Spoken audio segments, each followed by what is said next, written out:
എന്താ പറഞ്ഞിട്ട് പറയണ? എടാ ഇന്നലെ കൂടെ ഒരു ലോങ് പോയുള്ളൂ, 50 എന്തായാലും കിട്ടുന്നുണ്ട്. എടാ നിനക്ക് തോന്നിയതാടാ, ഞാൻ പറഞ്ഞില്ലേ ഒരു 30-35 കിട്ടും, വേറെ ഒന്നും കിട്ടില്ല, അത്രേ കിട്ടുള്ളൂ എന്ന് ഞാൻ പറഞ്ഞില്ലേ. ഓ ശരി, സമ്മതിച്ചിട്ട. ഓ ചേട്ടാ, ഈ കൊഴമത്തേക്ക് ഉള്ള വഴി ഏതാണ്? അത് ഇതുവഴി നേരെ പോയാ മതി. ഇത് ഈ വഴി പോയാൽ മതി. ഈ വഴി വരെ ഈ വഴിയാ? ബോർഡിൽ നേരെയാണെന്നല്ലോ പറയണേ.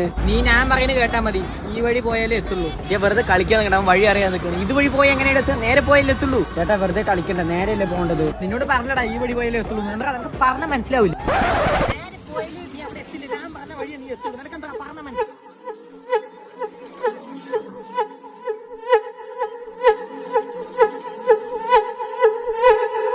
ചേട്ടാ ചേട്ടാ, ഈ ചേട്ടൻ എന്താ പ്രശ്നം? എടാ പറഞ്ഞിട്ട് കാര്യമില്ല, അവൻ എന്ത് പറഞ്ഞാലും തർക്കിക്കുന്ന സ്വഭാവം. പക്ഷെ ശരിയാക്കാൻ ഒരു ഐഡിയ ഉണ്ട്. എന്താണ്? എടാ ഇങ്ങ് വന്നേ, നിന്റെ അച്ഛൻ ദിവാകരൻ തന്നെയല്ലേ? കണ്ട ഇപ്പൊ നിർത്തിയില്ലേ? ഇനി ഈ കാര്യത്തിൽ അവന് തർക്കിക്കാൻ പറ്റില്ല. എടാ അങ്ങനെയല്ല എന്റെ അച്ഛൻ.